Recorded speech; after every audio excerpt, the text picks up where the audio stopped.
आप फिलिस्तीन में जब इजराइल मारता है तब आपको उसकी भी निंदा करनी चाहिए उसी तरह से, जिस तरह से आज 135 देश के साथ आपने हस्ताक्षर किया। और ट्रंप के सामने वो कह रहे हैं कि हमने अपने देश की विदेश नीति को पिछलग्गू नीति बना दिया है। दोनों पर जवाब।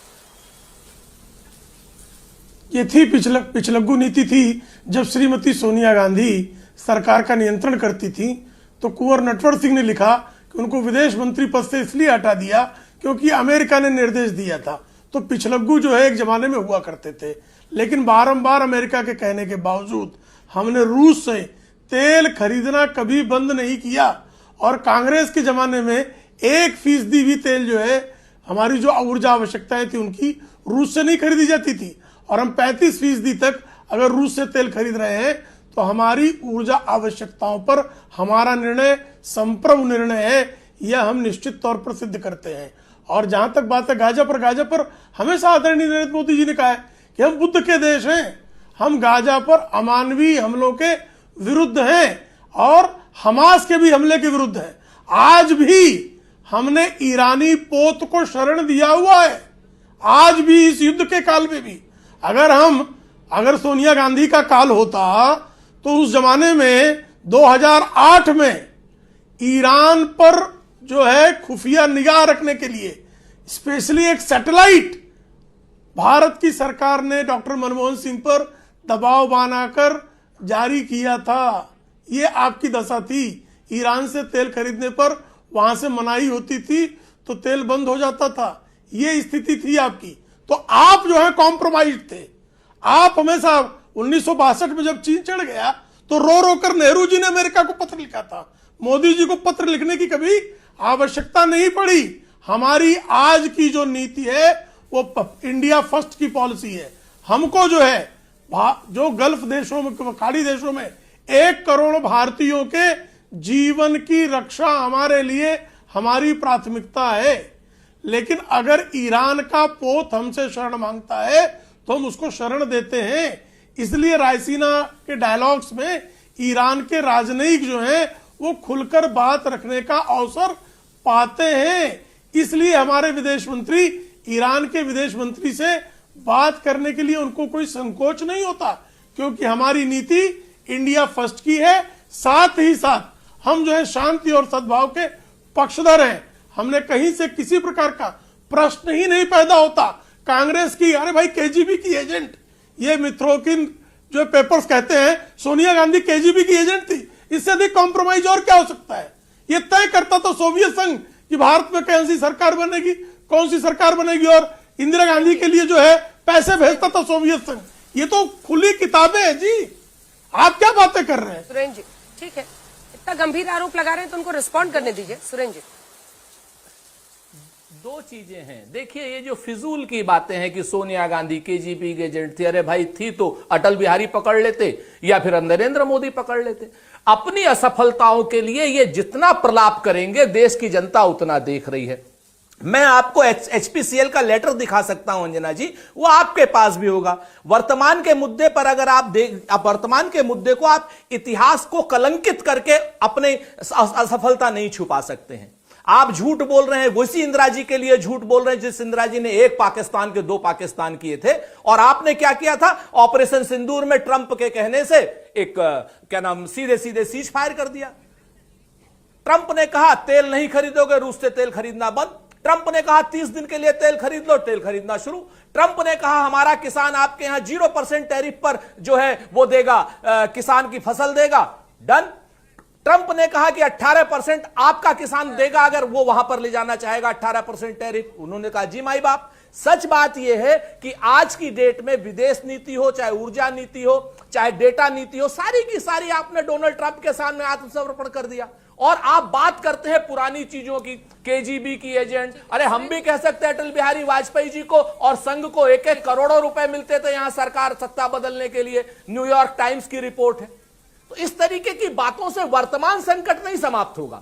एचपीसीएल का वो लेटर आपके साथ है अंजना जी, ठीक है। और वर्तमान संकट पे ही आते हैं सुरेंद्र जी, वर्तमान संकट पे ही आते हैं, क्योंकि मैं भी नहीं चाहती हूँ कि इतिहास के दलदल में फंसकर भविष्य में कोई अपना, ठीक है जी, इतिहास के दलदल में फंस के कोई अपने भविष्य में, इस वक्त में, वर्तमान में एकदम चोर रास्ता निकल कर जाए। इसीलिए प्रेम शुक्ला जी से भी ये सवाल मैं पूछूंगी। लेकिन सुरेन जी, एक सवाल जिसका जवाब आपको देना चाहिए, आखिर ट्रंप की बातों पर कांग्रेस पार्टी को इतना भरोसा जो हो रहा है, क्योंकि वो तो विश्व भर में, आप देखिए ना, इसी युद्ध में एक दिन कहते हैं युद्ध खत्म हो गया, फिर अगले दिन कहते हैं ईरान से बातचीत होने वाली है, फिर अगले दिन जबरदस्त हमला कर देते हैं, फिर और उनके फ्लिप फ्लॉप्स पर भी चर्चा हो रही है।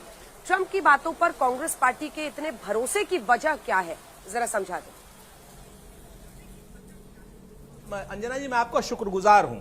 एक्चुअल में ये क्वेश्चन है, इसमें कहीं कोई दो राय नहीं है। इससे पहले मैं सिर्फ आपको एक लाइन कह दूं कि जो हमारी कॉमर्शियल गैस है, कॉमर्शियल गैस की कालाबाजारी कोई नहीं हो रही। कॉमर्शियल गैस का प्रोडक्शन, जो कॉमर्शियल गैस का डिस्ट्रीब्यूशन एचपीसीएल ने, आईओसीएल ने, दोनों ने बंद कर दिया है। लेटर आपके पास। अब आप आ जाइए, हमें ट्रंप की बात पर भरोसा नहीं है। ट्रंप की बात पे जवाब ना देने पर हमको प्रश्न है, आपत्ति है। जब ट्रंप कहता है कि हमारा डील हो गई है, तो अगले दिन इंटरिम डील साइन हो जाती है और नरेंद्र मोदी जी को फूल मालाएं पहनाई जाती है उस इंटरिम डील को वो करने के लिए। और 4 दिन बाद जब उस डील की कमियां निकल करके आती हैं कि तो सरेंडर्ड डील है, ये तो कंप्रोमाइज डील है, तब भारतीय जनता पार्टी के प्रवक्ता कहते हैं कि नहीं नहीं साहब, हमने अभी साइन नहीं किए, हम डोनाल्ड ट्रंप पे भरोसा नहीं कर रहे, हम तो अपनी सरकार के कारगुजारी पर भरोसा कर रहे हैं। जब सरकार रूस से तेल खरीदना बंद कर देती है, तब हम मानते हैं कि डोनाल्ड ट्रंप ने कहा था। जब 15 मिनट पहले ट्वीट आता है डोनाल्ड ट्रंप का कि ऑपरेशन सिंदूर में सीज फायर हो गया, और 15 मिनट बाद ऑपरेशन सिंदूर में सीज फायर हो जाता है, तो हम डोनाल्ड ट्रंप पे भरोसा नहीं कर रहे।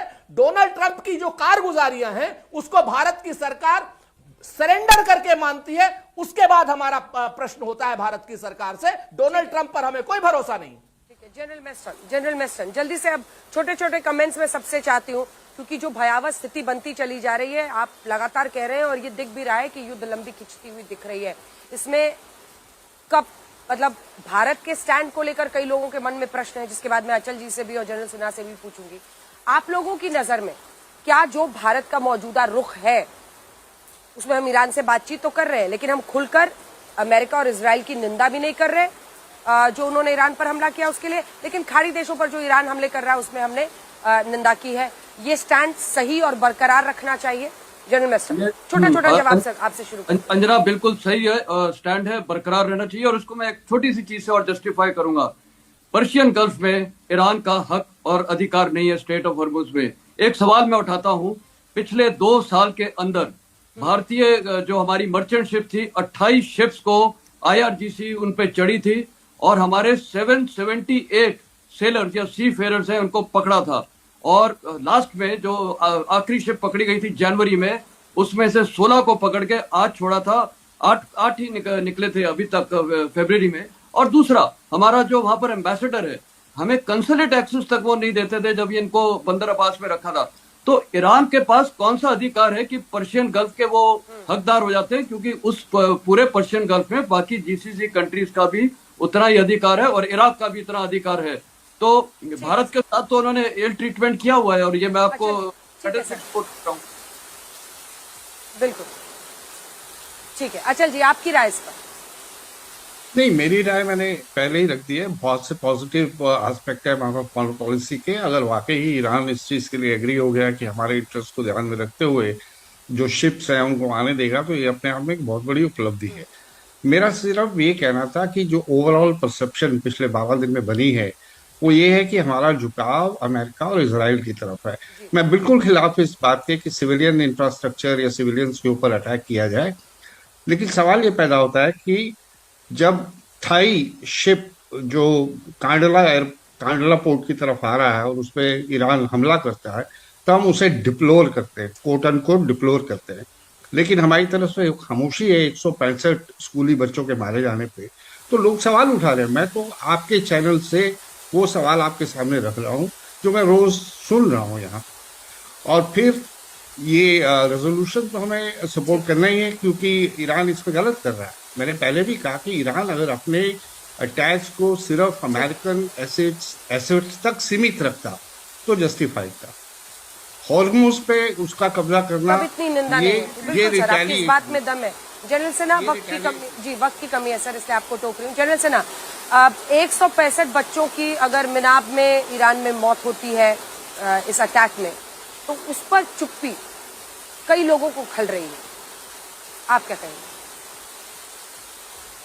मुझे भी खल रही है, बहुत ज्यादा खल रही है। ऐसे नहीं हो सकता कि आप स्कूल के बच्चों को मारे। हाँ, उसमें एक चीज था, उसको अमेरिका ने भी, इजराइल ने कहा था कि हमने नहीं किया है। उन्होंने एक लिया था ऑफ रैंप की, इन्होंने खुद मारा। तो क्लैरिटी नहीं है तो हो सकता है उसके पीछे छिप गए। आज दोनों एक क्लेम करते हैं, वो कहते हैं कि नहीं इन्होंने खुद किया है, और दुनिया कहती है, और ऐसा है कि शायद अमेरिका के ही जो टॉमहॉक मिसाइल है वहां पर हिट हुए। मगर इस क्लैरिटी क्या नहीं, और मुझे बहुत खल रहा है, ऐसा नहीं हो सकता। हम पूरी तरह से निंदा करके किसने किया है, हम ये साइड तो जरूर कि ये जघन्य अपराध है जिसने भी किया है, ये तो कह ही सकते और कहना चाहिए, और डंके के चोट पे कहना चाहिए। जिस तरह से भारत आज, मैं इसको ऐसा लगता है कि करना पड़ेगा, वक्त इतने की इजाजत देता है। आप सभी का बहुत बहुत धन्यवाद।